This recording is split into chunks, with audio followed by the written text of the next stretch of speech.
नमस्कार साथियों, स्वागत है आपका अपनी एजुकेशन पॉइंट एकेडमी के यूट्यूब चैनल पे। कैसे हो आप सब? अच्छे हो? हम लोगों ने राजस्थान जीके का टॉपिक शुरू किया था और राजस्थान जीके में हम लोग राजस्थान की कला व संस्कृति के बारे में अध्ययन कर रहे थे। सबसे पहले हमने राजस्थान के दुर्ग के बारे में पढ़ना शुरू किया था। राजस्थान के महत्वपूर्ण दुर्ग, सोनारगढ़ दुर्ग हम पढ़ चुके थे। सोनारगढ़ कहाँ पर है? जैसलमेर में सोनारगढ़ दुर्ग किसने निर्माण करवाया था? 1155 ईस्वी में जैसल भाटी ने निर्माण शुरू किया था और 1164 ईस्वी में जैसल भाटी के पुत्र शालवाहन द्वितीय ने निर्माण पूरा करवाया था। एक बार क्वेश्चन आ भी चुका है कि सोनारगढ़ दुर्ग का निर्माण किस सदी में हुआ था, तो 12वीं सदी में हुआ था। मैंने बताया था आप लोगों को ये बात। और क्या पढ़ा था हमने ये भी पढ़ा था कि 2009 में 5 रुपये का डाक टिकट जारी हुआ है सोनारगढ़ दुर्ग के ऊपर। सत्यजीत रे ने सोनार किला नाम से फिल्म भी, मूवी भी बनाई है एक।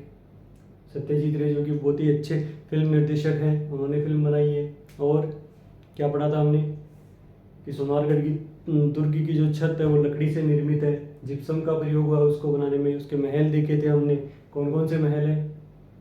शीश महल है, अबके सिंह के द्वारा बनाया हुआ। गजविलास महल है, जवाहर महल है। बादल महल देखा था हमने कि राजस्थान का सबसे ऊंचा बादल महल सोनारगढ़ दुर्ग में है, देखा था। मंदिर, लक्ष्मीनाथ जी का मंदिर देखा था, पढ़ा था हमने, जो कि जैसलमेर के शासकों के आराध्य देव हैं। स्वांगिया माता का मंदिर है, संतोषी माता का मंदिर है, भगवान आदिनाथ का मंदिर है सोनारगढ़ दुर्ग में। ये सब हम पढ़ चुके थे। आज हम पढ़ेंगे भटनेर दुर्ग। भटनेर दुर्ग जो है वो राजस्थान का सबसे प्राचीन दुर्ग है। इसका निर्माण 295 ईस्वी में यानी कि तीसरी सदी में भूपत भाटी ने करवाया था। भटनेर दुर्ग, इसका निर्माण 295 ईस्वी में भूपत भाटी ने करवाया था। अगर सदी पूछ ली जाए कि किस सदी में भटनेर दुर्ग का निर्माण हुआ था, तो तीसरी सदी में भटनेर दुर्ग का निर्माण हुआ था। सोनारगढ़ दुर्ग के बारे में हमने पढ़ा था कि इसको पश्चिमी सीमा का प्रहरी कहा जाता है, क्योंकि राजस्थान की जो पश्चिमी सीमा है वहाँ स्थित है। ठीक है। रेगिस्तान का गुलाब कहा जाता है इसके, जो हमने उपनाम देखे थे सोनारगढ़ दुर्ग के, कि रेगिस्तान का गुलाब कहा जाता है, राजस्थान का अंडमान कहा जाता है, गोहरागढ़ कहा जाता है, त्रिकूटगढ़ कहा जाता है, पश्चिमी सीमा का प्रहरी कहा जाता है। सर्वाधिक बुर्जों वाला दुर्ग है, 99 बुर्ज है सोनारगढ़ दुर्ग में। वैसे ही अगर भटनेर दुर्ग के बारे में हम देखें तो इसकी जो भौगोलिक स्थिति है, राजस्थान की उत्तरी सीमा में है ये राजस्थान की उत्तरी सीमा में है हनुमानगढ़। भटनेर दुर्ग कहाँ है? हनुमानगढ़ में। आज का जो हनुमानगढ़ है वहाँ भटनेर दुर्ग था। तो उत्तरी सीमा का प्रहरी कहा जाता है, राजस्थान की उत्तरी सीमा का प्रहरी भटनेर दुर्ग को कहा जाता है। इसका वास्तुकार था केकैया, कैकैया। यह राजस्थान का सबसे प्राचीन दुर्ग है। अब हमको पता है, हमने राजस्थान के भूगोल में हम पढ़ते भी हैं कि सरस्वती नदी जो है, इसको मृत नदी भी कहा जाता है। घग्गर नदी जो है वो हनुमानगढ़ गंगानगर में बहती है। तो सरस्वती नदी के तट पर स्थित है भटनेर दुर्ग। एक और महत्वपूर्ण बात क्या है कि सर्वाधिक विदेशी आक्रमण भटनेर दुर्ग पर हुए हैं। विदेशी आक्रांता भारत आते थे मध्यकाल के समय में, तो सबसे ज्यादा विदेशी आक्रमण किसी दुर्ग पे हुए हैं राजस्थान में, तो वो भटनेर दुर्ग पे हुए। और सबसे ज्यादा स्वदेशी आक्रमण, परीक्षा में पूछ सकते हैं कि अगर विदेशी आक्रमण भटनेर दुर्ग पर हुए हैं तो सबसे ज्यादा स्वदेशी आक्रमण किस दुर्ग पर हुए? तारागढ़ दुर्ग पर, अजमेर। पढ़ेंगे हम आगे। पहला विदेशी आक्रमण किसने किया? भटनेर दुर्ग पे पहला विदेशी आक्रमण 1001 ईस्वी में महमूद गजनवी ने किया था। 1001 ईस्वी में महमूद गजनवी। उसके बाद तो आक्रमण होते गए, लंबी श्रृंखला है। और सबसे जो अंतिम आक्रमण है वो कामरान ने किया था, मुगल था। बाबर जो था मुगल शासक, भारत में मुगल वंश का संस्थापक, उस बाबर का बेटा था कामरान, हुमायूं का भाई था ये। 1532 और 1534 में 2 बार इसने भटनेर दुर्ग पर आक्रमण किया था कामरान ने। अंतिम विदेशी आक्रमण था ये। उसके बाद यहीं के शासकों ने इसको, आक्रमण भी होते रहे, लड़ाइयाँ भी होती रही। और ये राजस्थान का एकमात्र दुर्ग है। ये बहुत ही महत्वपूर्ण है कि राजस्थान का वो कौन सा दुर्ग है या एकमात्र दुर्ग कौन सा है जहाँ मुस्लिम महिलाओं ने भी जोहर किया था। जोहर क्या होता है? जब ये विदेशी आक्रांता जब हमला करते थे तो जो स्त्रियां होती थी वो अपने जीवन की रक्षा के लिए, अपनी इज्जत की रक्षा के लिए जोहर करती थी। और पुरुष जो होते थे वो युद्ध के मैदान में केसरिया किया करते थे। इसको मिला करके शाका कहा जाता था। राजस्थान का एकमात्र दुर्ग जहां मुस्लिम महिलाओं ने जौहर किया, उस समय शासक था दूलचंद। बटनेर का शासक था दूलचंद और आक्रमणकारी कौन था? तैमूर लंग। 1399 ईस्वी में आक्रमण किया था। अब इस बात का प्रमाण कहाँ मिलता है? हिस्ट्री प्रमाण पे चलती है कि क्या प्रमाण है इस बात का। इस बात का प्रमाण खुद तैमूर लंग की आत्मकथा है तुजुक ए तैमूरी। तुजुक ए तैमूरी में लिखा गया है कि भटनेर दुर्ग पे जब तैमूर लंग ने 1399 ईस्वी में आक्रमण किया, उस समय दूलचंद वहां का शासक था, तब मुस्लिम महिलाओं ने भी जौहर किया था और ये राजस्थान का एकमात्र दुर्ग है। ठीक है। भटनेर दुर्ग में गुरु गोरखनाथ का मंदिर स्थित है। नाथ संप्रदाय के गुरु गोरखनाथ का मंदिर स्थित है। गयासुद्दीन तुगलक, जो कि तुगलक वंश का जो शासक था दिल्ली सल्तनत के समय में, तुगलक वंश का जो शासक था, गयासुद्दीन तुगलक के भाई शेर खान की कब्र भी भटनेर दुर्ग में स्थित है। गुरु गोरखनाथ का मंदिर स्थित है, गयासुद्दीन तुगलक के भाई शेर खान की कब्र भी भटनेर दुर्ग में स्थित है। और क्या है, अब आज हम इसको हनुमानगढ़ के नाम से जानते हैं। क्यों जानते हैं उसका कारण देख लो कि 1805 ईस्वी में बीकानेर के राठौड़ शासक थे सूरत सिंह। सूरत सिंह ने भटनेर दुर्ग पे आक्रमण किया। उस समय भटनेर दुर्ग का शासक कौन था? जाप्ता सिंह भट्टी। जाप्ता सिंह भट्टी को उन्होंने 1805 ईस्वी में सूरत सिंह ने हरा दिया था और उस दिन जो था मंगलवार था, हनुमान जी का वार था, इसलिए उन्होंने इसका नाम हनुमानगढ़ कर दिया गया। 1805 ईस्वी में बीकानेर शासक सूरत सिंह ने भटनेर के शासक जाप्ता सिंह भट्टी को हरा करके मंगलवार के दिन हराया था, तो उन्होंने भटनेर दुर्ग का नाम बाद में हनुमानगढ़ कर दिया था। ये बातें हमने पढ़ी। भटनेर दुर्ग में फिर देख लेते हैं हम कि उत्तरी सीमा का प्रहरी कहा जाता है। 295 ईस्वी में निर्माण हुआ था, भूपत भट्टी ने निर्माण करवाया। ठीक है। ये ऐसा दुर्ग है जिसका निर्माण मिट्टी से हुआ है, मिट्टी की ईंटों से निर्माण हुआ है, इसका पत्थर नहीं लगाया गया है। सबसे ज्यादा विदेशी आक्रमण यही हुए। सरस्वती नदी के तट पर स्थित है। पहला विदेशी आक्रमण महमूद गजनवी ने किया 1001 ईस्वी में। अंतिम विदेशी आक्रमण कामरान ने किया, 2 बार किया था, 1532 और 1534 में। राजस्थान का एकमात्र दुर्ग जहां मुस्लिम महिलाओं ने भी जौहर किया है। ठीक है। कहाँ से इसका प्रमाण कहाँ से मिलता है? तुजुक ए तैमूरी से मिलता है। और 1805 में बीकानेर के राठौड़ शासक सूरत सिंह ने भटनेर के शासक जाप्ता सिंह भट्टी को मंगलवार के दिन पराजित करके इसका नाम हनुमानगढ़ कर दिया। अब आगे हम पढ़ेंगे जूनागढ़। जूनागढ़ जो है बीकानेर में स्थित है। बीकानेर में राठौड़ राजवंश का शासन था। जोधपुर और बीकानेर में राठौड़ राजवंश का शासन था। बीकानेर में है जूनागढ़। बीकानेर में जूनागढ़ का निर्माण कब हुआ? 1589 ईस्वी में राय सिंह ने निर्माण शुरू किया था और 1594 ईस्वी में जूनागढ़ का निर्माण पूरा हुआ। बीकानेर शासक है राय सिंह, उन्होंने शुरू किया था जूनागढ़ का निर्माण 1589 ईस्वी में और 1594 ईस्वी में निर्माण पूरा हुआ था। ये धानवंश श्रेणी का दुर्ग है। ये देखना यहाँ पे कि ये धानवंश श्रेणी। धानवंश श्रेणी क्या होती है? धानवंश श्रेणी होती है कि जमीन की सतह, जो जमीन है उस पर स्थित जो दुर्ग होता है उसको धानवंश श्रेणी का दुर्ग कहा जाता है। जो चारों तरफ पानी से घिरा हुआ होता है वो जल दुर्ग होता है, उसको ओदुक दुर्ग भी कहा जाता है। गिरी दुर्ग जो कि पर्वत पर स्थित होता है। ठीक है। ये धानवंश श्रेणी का दुर्ग है। कभी परीक्षा में पूछा जा सकता है कि निम्न में से धानवंश श्रेणी का दुर्ग कौन सा है, और अगर उसमें जूनागढ़ दिया हुआ तो आपको जूनागढ़ करना है। राती घाटी में स्थित है। ये एक जगह का नाम है वहां पे जहाँ ये दुर्ग स्थित है, उसको राती घाटी कहा जाता था। वास्तुकार कौन है? करमचंद। भटनेर का वास्तुकार कौन है? कैकेय्या। और जूनागढ़ का वास्तुकार कौन है? करमचंद। यहाँ प्रवेश द्वार कौन कौन से हैं? करणपोल और सूरजपोल।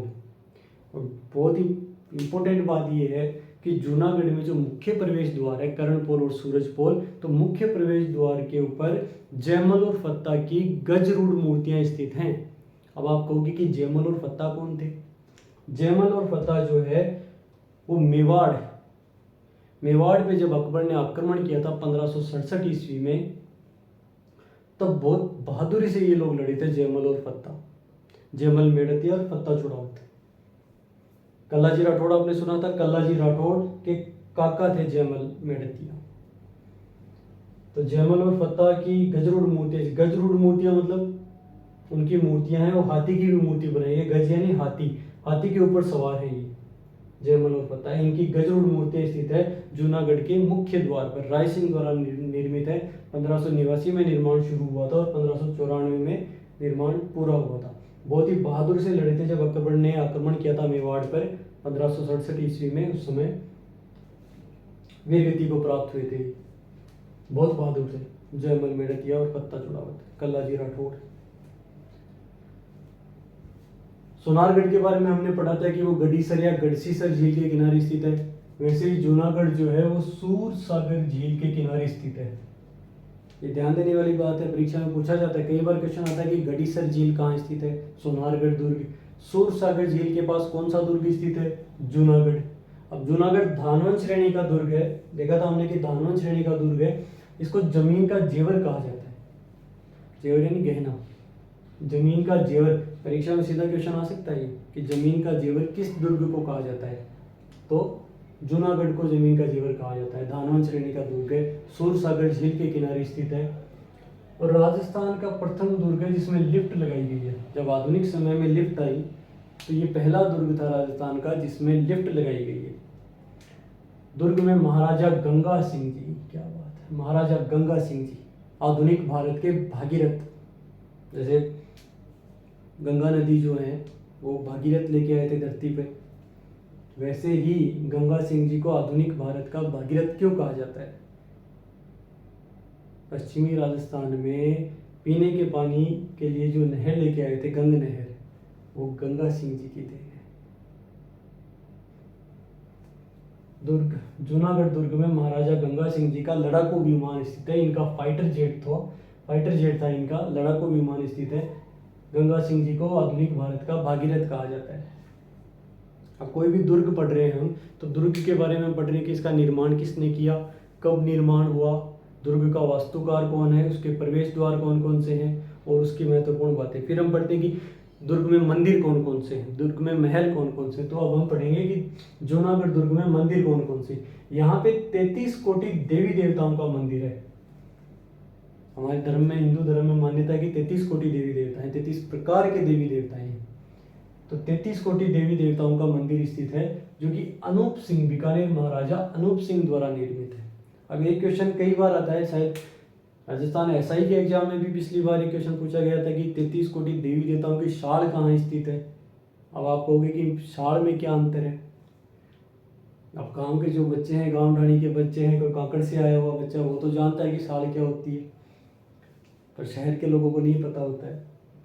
33 कोटि देवी देवताओं का मंदिर बीकानेर जूनागढ़ में स्थित है जो कि अनूप सिंह द्वारा बनाया गया था, बीकानेर शासक अनूप सिंह के द्वारा।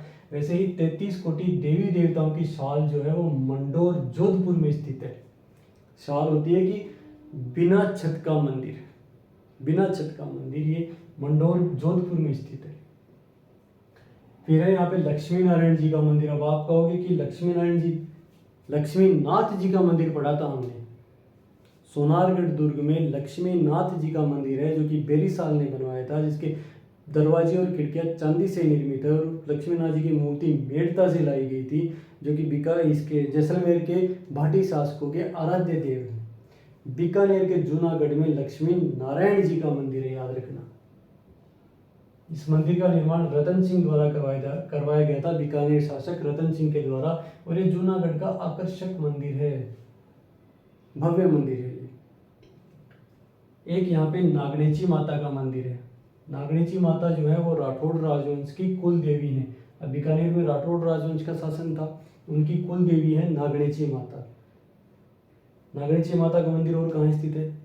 अब जोधपुर में भी राठौड़ राजवंश का शासन था, तो जोधपुर में भी नागणेची माता का मंदिर स्थित है। नागणेची माता का मूल मंदिर कहाँ है, नागाना गांव में। 33 कोटि देवी देवताओं का मंदिर स्थित है जो कि अनूप सिंह ने बनाया था। लक्ष्मी नारायण जी का मंदिर है जो कि रतन सिंह ने बनाया था। नागणेची माता का मंदिर है जो कि राठौड़ राजवंश की कुल देवी है। जब हम सोनारगढ़ पढ़ रहे थे तो मैंने आपको बताया था कि स्वांगिया माता जो है वो जैसलमेर के भाटी शासकों की कुल देवी है। बीकानेर के और जोधपुर के राठौड़ शासकों की कुल देवी कौन है, नागणेची माता। अब हम पढ़ेंगे महल, कि जूनागढ़ में महल कौन कौन से। तो अनूप महल, नाम से प्रतीत होता है कि अनूप सिंह ने बनवाया था। अब अनूप सिंह ने देखो कितना निर्माण करवाया। 33 कोटि देवी देवताओं का मंदिर अनूप सिंह द्वारा निर्मित है। अनूप महल। अब अनूप महल क्यों महत्वपूर्ण है? अनूप महल इसलिए महत्वपूर्ण है क्योंकि बीकानेर के जो शासक थे, बीकानेर के राजाओं का राज्याभिषेक अनूप महल में हुआ करता था। बीकानेर का जो भी नया राजा बनता था, उस राजा का राज्याभिषेक जो है वो अनूप महल में होता था। कौन करता है बीकानेर के राजाओं का राज्याभिषेक? गोदारा जाट। बीकानेर में जो पांडु गोदारा के समय से ये शुरू हुआ था, आज भी वहां पे ये है कि बीकानेर के राजाओं का राज्याभिषेक जो है गोदारा जाट करते हैं। आजादी के पहले की बात है। बादल महल। अब एक बादल महल हमने सोनारगढ़ में पढ़ा था, जैसलमेर में, कि राजस्थान का सबसे ऊंचा बादल महल है। तब भी मैंने आपको बताया था कि राजस्थान में 4 बादल महल हैं।